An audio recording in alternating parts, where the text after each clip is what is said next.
Doamnelor și domnilor, bună seara, sunt Elena Băncilă și vă prezint știrile Info One la Star TV. Iată care sunt subiectele acestei ediții.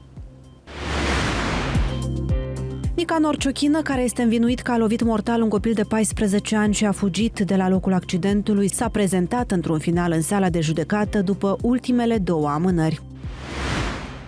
Descinderi cu mascații de la fulger într-un centru de apel din Chișinău, care ar fi prejudiciat statul cu peste 164 de milioane de lei. Tensiuni la cote maxime în Orientul Mijlociu. 10 de avioane israeliene au lansat în noaptea de joi spre vineri o serie de atacuri cu rachete asupra infrastructurii nucleare și militare ale principalului său rival, Iranul.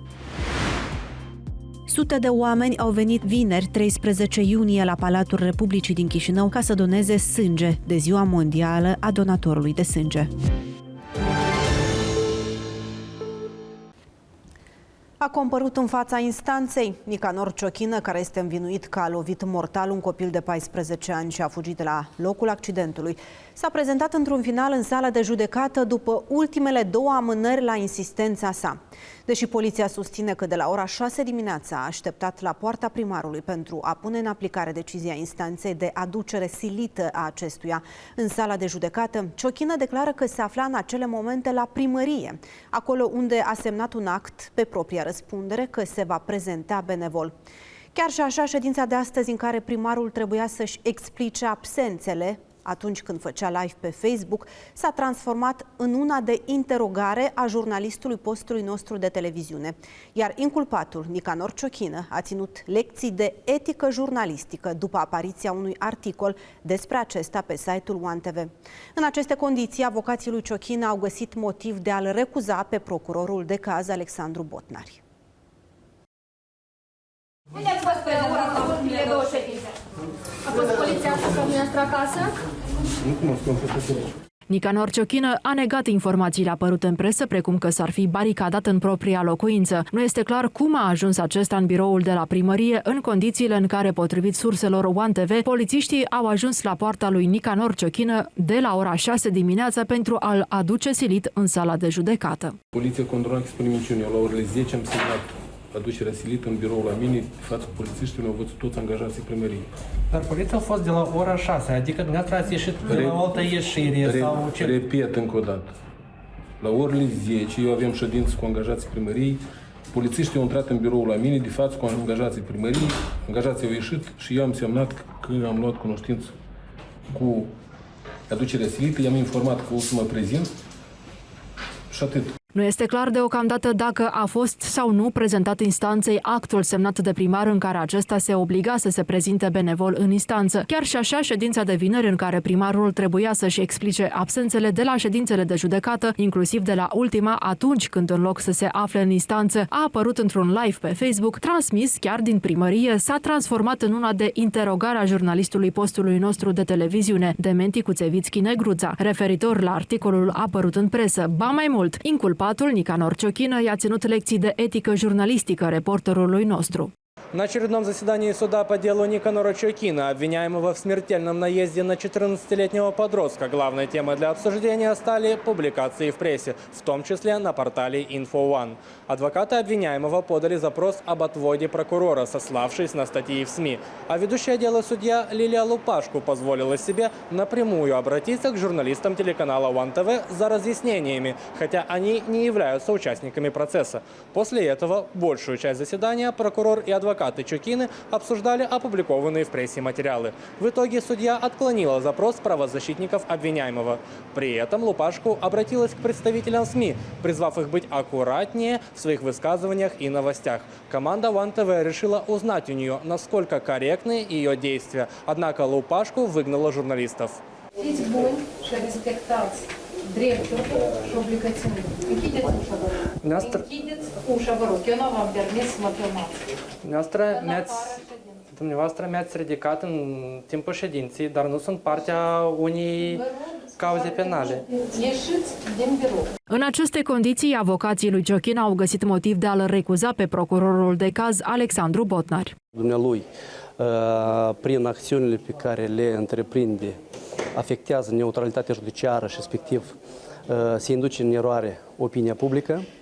În așa mod încearcă fel și chip să pună presiuni, cred eu, cu ajutorul mass media și respectiv a publicului larg, ca în consecință să fie o persoană nevinovată condamnată. În replică, procurorul de caz spune că demersul de recuzare în privința sa este unul neîntemeiat. Cu privire la probatoriu și astăzi și pe viitor nu vom mai expune pentru a nu ajunge iarăși în aceeași situație. Asta să fie cel mai perfect, corect, pentru a nu admite ceea ce s-a petrecut astăzi în ședință de judecată, când o colegă de dumneavoastră mi-a scris un mesaj prin care mi-a solicitat să confirm sau să infirm faptul dacă mai bine zis, a confirmat faptul că Ciochină nu poate fi adus silit de către Inspectoratul de Poliție, Nisporeni, și mi-a dat o întrebare dacă voi veni cu demers privind schimbarea măsurii preventive în arest preventiv,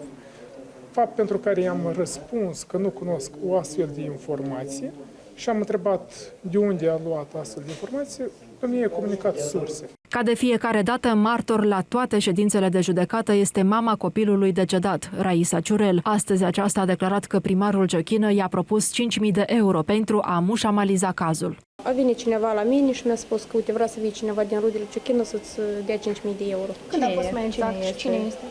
Nu vreau să spun numele, este om din sat. Dar deci și a fost această informație. Dacă va trebui, da, am să fac. Și a fost înainte, cred că băietul avea jumătate de an decedat, înainte să ajungă dosarul în instanță, sau cred că de acum era în instanță. Îmi pare rău, nu țin minte precis în ce lună s-a întâmplat. Și dacă va trebui, da, am să spun și denumirea omului care a fost. Nicanor Ciochină este învinuit că pe 19 februarie a accidentat mortal un băiat de 14 ani și a fugit de la locul faptei. Potrivit anchetei, înainte de a fi prins pe 21 februarie, primarul din Boldurești ar fi încercat să ascundă urmele accidentului. Acesta a înscenat o altă coliziune cu implicarea mașinii deteriorate. Ciochină nu-și recunoaște vina. El riscă până la 7 ani de pușcărie. Înainte de a fi primar la Nisporeni, Ciochină a fost șeful Inspectoratului de Poliție Nisporeni, iar fratele acestuia este în prezent adjunct al șefului Procuraturii Nisporeni. Republica Moldova, prin Consiliul Interinstituțional de Supervizare condus de premierul Dorin Recean, a impus până în prezent sancțiuni în privința a 21 de persoane, anunță guvernul. Printre cei vizați se numără Vladimir Plahotniuc, Ilan Șor, Marina Tauber și Gheorghe Cafcaliuc. Consiliul Interinstituțional de Supervizare, coordonat de premier, i-a blocat lui Vladimir Plahotniuc 11 conturi bancare și 100% din capitalul social al companiei Media GMG. Plahotniuc este dat în căutare internațională în 196 de țări, ce fac parte din Interpol. În lista celor sancționați figurează și oligarhul fugar Ilan Șor, condamnat la 15 ani de închisoare. Acestuia i-au fost blocate 9 conturi, precum și fondurile deținute prin intermediul persoanelor interpuse în 8 companii, imobile și mijloace de transport. Sub sancțiuni este și Veceslav Platon, reținut în Marea Britanie. Am încercat să obținem o reacție de la cei vizați, dar nimeni nu ne-a răspuns la apeluri. Anterior, prin intermediul avocaților, aceștia s-au declarat nevinovați. Consiliul Interinstituțional de Supervizare este o instituție creată în vederea asigurării cadrului general de cooperare în domeniul implementării în Republica Moldova a măsurilor restrictive internaționale și a introducerii din propria inițiativă de către Republica Moldova a unor astfel de măsuri. Își dorea ca numele marelui compozitor Eugen Doga să fie rostit de fiecare călător care pășește pragul aeroportului internațional Chișinău. Vorbim despre Sofie Midrigan, o elevă din capitală care în 2023 a propus ca aeroportul să fie redenumit Eugen Doga, dar inițiativa a fost respinsă de către autorități. Tânăra spune că după moartea maestrului această idee a revenit în atenția publică și speră că va fi dusă până la bun sfârșit. În anul 2023, în august, am depus acest demers și către doamna președinte Maia Sandu și prim-ministru. Am trimis o scrisoare oficială și am primit un răspuns de la Agenția Proprietăți Publice care spunea la moment că inițiativa este foarte frumoasă, însă implică cheltuieli financiare nejustificate, dar acum am văzut că președintele Parlamentului și ministrul infrastructurii susțin această propunere. Pentru mine a fost foarte important să fac această faptă nobilă în numele lui Eugen Doga, care ne-a lăsat un tezaur cultural etern, nu doar. Sofie spune că înainte de a propune această inițiativă s-a consultat cu maestrul Doga, care era încântat de această propunere. M-am văzut personal cu maestru, i-am spus despre această propunere, el a susținut-o și am decis să pun în aplicare. Mai mulți miniștri, printre care cel al culturii, dar și cel al infrastructurii, susțin inițiativa. Am o părere bună despre această inițiativă. Da, această posibilitate trebuie discutată în societate, dar, desigur, lucrul ăsta trebuie făcut la o distanță creștinească de trecerea într-o lume mai bună a maestrului Doga. Asemenea decizii nu se iau deasupra sicriului în ziua înmormântării sau imediat în zilele următoare. Ministerul Culturii va face un demers în acest sens și această idee va fi discutată și în societate. Eu, ca cetățean, susțin în totalitate și am un respect profund și noi toți regretăm plecarea din viața domnului Doga.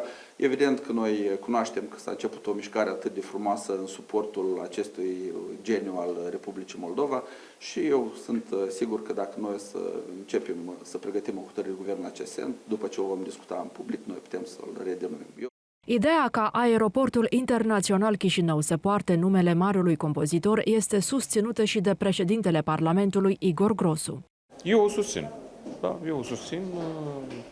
Este o personalitate, nu doar care face parte din patrimoniul nostru cultural, este patrimoniul mondial, foarte mult apreciat și, da, invităm și dacă sunt și alte idei, alte propuneri, să le considerăm, să le analizăm, dar dacă mie personal, mi-mi place ideea. În anul 2015, strada pietonală din Chișinău a fost redenumită în cinstea marelui compozitor Eugen Doga. Pe această stradă a fost amplasată și o sculptură din bronz în formă de cheia sol, care simbolizează muzica lui Doga. După decesul maestrului, primarul orașului Ialoveni, Sergiu Armașu, a propus ca școala de arte din localitate să poarte numele Eugen Doga, iar primarul orașului Cahul, Nicolae Dandiș, a anunțat că o stradă va fi redenumită în cinstea marelui compozitor, care era și cetățean de onoare al capitalei de Sud. Eugen Doga s-a stins din viață pe 3 iunie la vârsta de 88 de ani.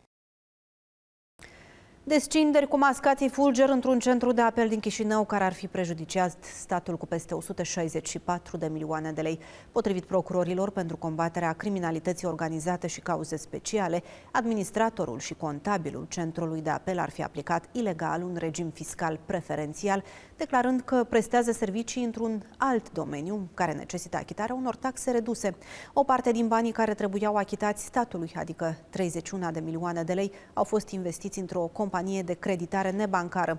Prin urmare, cei doi sunt suspectați de evaziune fiscală și spălare de bani. În cadrul perchezițiilor efectuate la sediul centrului de apel și la domiciliile suspecților, structurile judiciare au ridicat acte contabile, tehnică de calcul, înscrisuri de mână, precum și peste 900.000 de lei, 90.000 de euro și 30.000 de dolari, sume care ar proveni din infracțiunile comise.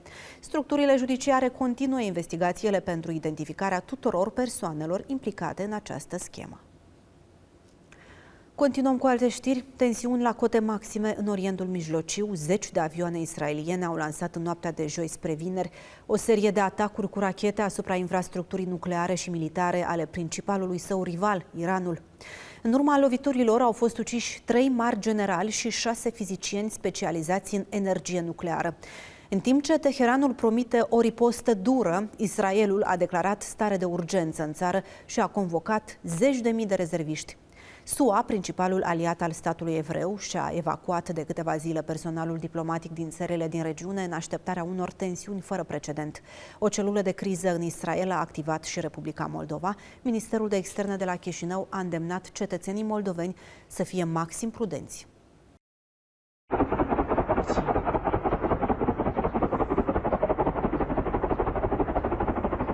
Potrivit informațiilor preliminare, au fost distruse 2 reactoare nucleare, un complex subteran nuclear destinat lansării de rachete, un centru de tehnologii nucleare, laboratoare, o rafinărie și mai multe baze militare. La o instalație nucleară din Natanz a fost depistată o scurgere de radiație. Asemenea operațiunii ucrainene Pânza de Paianjen, multe drone de atac au fost pregătite din timp și lansate chiar de pe teritoriul Iranului. Teheranul susține că raidul aerian al Israelului a ucis 78 de persoane și a rănit altele 329 în preajma zonelor rezidențiale ale capitalei. De menționat că Iranul este singurul stat din lume care are stipulat ca obiectiv în Constituție distrugerea altui stat, în cazul dat Israelul. Motivul invocat de Israel pentru lansarea operațiunii este că Teheranul era la un pas de a finaliza propriul program nuclear. Prim-ministrul Israelului a cerut cetățenilor să fie răbdători, deoarece un război cu Iranul ar putea fi de lungă durată. Moments ago, Israel launched Operation Rising Lion, a targeted military operation to roll back the Iranian threat to Israel's very survival. This operation will continue for as many days as it takes to remove this threat. For decades, the tyrants of Tehran have brazenly, openly called for Israel's destruction. They've backed up their genocidal rhetoric with a program to develop nuclear weapons. Atacul a curmat viața principalilor arhitecți ai programului nuclear al Iranului, precum și a 3 generali cheie. Printre aceștia se numără șeful statului major, comandantul Gardienilor Revoluției, o organizație paramilitară de elită, precum și responsabilul pentru întreaga planificare operațională a Iranului. Alți aproape 20 de comandanți au fost de asemenea uciși. Cu toții au fost atrași într-o capcană de serviciile israeliene, care i-au determinat să se adune într-un singur loc, la o ședință falsă. Pe străzile Teheranului, oamenii au ieșit la manifestații în masă pentru a cere o răzbunare imediată.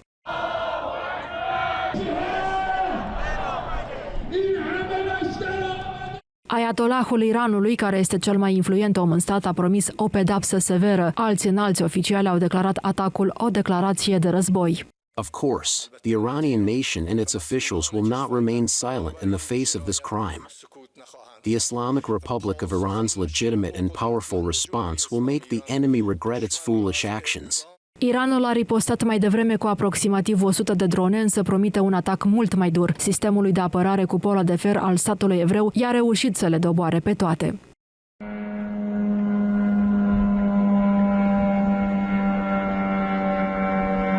Operațiunea israeliană ar fi fost pregătită timp de 8 luni cu aprobarea administrației condusă de Donald Trump, scrie presa americană. Nu este o coincidență că Israelul a atacat Iranul pe 13 iunie, ziua în care a expirat ultimatumul președintelui american înaintat Iranului de a semna un acord de reglementare nucleară. După atac, liderul de la Casa Albă a propus din nou conducerii de la Teheran să încheie înțelegerea, însă Iranul a refuzat și a anulat toate negocierile cu SUA. Comunitatea internațională a avut reacții împărțite față de operațiunea israeliană. Turcia a îndemnat statul evreu să înceteze acțiunile agresive. Șefa politicii externe a Uniunii Europene, Kaja Kallas, a avertizat că situația din Orientul Mijlociu este periculoasă. Liderii Regatului Unit, Germaniei și Franței au făcut apel la toate părțile implicate să evite escaladarea conflictului. Vineri, atacurile aeriene ale Israelului asupra Iranului au continuat, iar presa scrie pe surse că aceasta ar putea dura încă 2 săptămâni. Ministerul Afacerilor Externe de la Chișinău a activat celula de criză în contextul deteriorării rapide a situației de securitate din Orientul Mijlociu. Instituția îndeamnă cetățenii moldoveni aflați în Israel să manifeste maximă prudență și să urmeze toate instrucțiunile autorităților locale. Au fost anulate și 2 zboruri din Chișinău spre Tel Aviv. Au donat sânge pentru a salva vieți. Sute de oameni au venit vineri, 13 iunie, la Palatul Republicii din Chișinău de Ziua Mondială a Donatorului de Sânge. Voluntarii spun că în așa mod pot dărui o speranță pentru cei aflați în dificultate. Oamenii au stat la coadă pentru a dona sânge. Brigada Fulger este un donator fidel, care de fiecare dată, la solicitarea Centrului de Transfuzie a Sângelui, suntem gata de a ajuta cetățenii noștri. Brigada Fulger trimestrial organizează donații de sânge și dacă să o luăm de la începutul anului, avem deja peste 200 de angajați care donează sânge. Suntem reprezentanții Biroului de Probațiune Drochea Am dat curs invitații la Compania Națională Donează Sânge, Salvează Vieți. Suntem în componență de 4 angajați. Ar dorim să fim și noi, adică ca cu picătura noastră de sânge poate salva o viață. Для меня это что-то важное для человечества. Я сама по себе маленький человек пока, у меня нет каких-либо великих занятий, я не могу пока чем-то сильным, высоким помочь, поэтому я решила, что хотя бы маленькую помощь я могу принести людям и этому миру тоже. Ваш первый раз? Да, это мой первый раз. Как вы себя чувствуете? Я чувствую себя прекрасно на самом деле. Toți cei care au venit să doneze sânge spun că o fac pentru a dărui o șansă la viață. Sunt foarte mulți oameni în situații dificile și această donare pentru noi durează câteva minute, dar pentru ei ar putea însemna viața întreagă. Și președintele Parlamentului a donat sânge pentru a dărui cuiva o speranță la viață. Eu mă simt bine, că am mai avut asemenea experiență, e ok. Medicii spun că revigorează și organismul, da, are un efect bun și pentru mine. Este un gest de solidaritate pentru cei care au nevoie. Responsabilii de la Centrul de Transfuzie a Sângelui susțin că cele mai solicitate sunt grupele rare de sânge. În teritoriul Republicii Moldova mai solicitat este grupa A pozitiv și 0 pozitiv. Dar vreau să spun că sunt și persoane care sunt grupe rare de sânge și aici este o mică dificultate. Fiindcă cum sunt puține persoane cu grup de sânge negativ, așa sunt și pacienți. Și avem nevoie întotdeauna ca anume persoanele care dețin grupul de sânge cu rezus negativ. Ministra Sănătății Alana Merenco, prezentă la eveniment, a menționat că fără sânge sistemul medical este neputincios în fața pacienților. Vrem să ne exprimăm toată recunoștința în fața celor care donează sânge voluntar de la caz la caz sau sunt chiar donatori emeriți. În fiecare an, undeva 75.000 de donatori donează sânge și ne bucură foarte mult că de la an la an crește numărul lor. În fiecare operație este nevoie de suplinirea unei cantități de sânge, de asemenea diferite accidente, situații excepționale. Eu încurajez toată lumea, în special cei care nu au contraindicații, tinerii, să doneze sânge măcar o dată pe an. Aceasta face și bine organismului. Un donator de sânge trebuie să aibă vârsta cuprinsă între 18 și 60 de ani, o greutate de peste 50 de kilograme și să fie sănătos. Doamnelor și domnilor, știrile se opresc aici. Mai multe detalii vedeți pe tvstar.md, dar și pe canalul nostru de YouTube. Scanați codul QR afișat pe ecran și revedeți buletinele de știri la orice oră. Toate bune și un weekend reușit să aveți. Pe curând!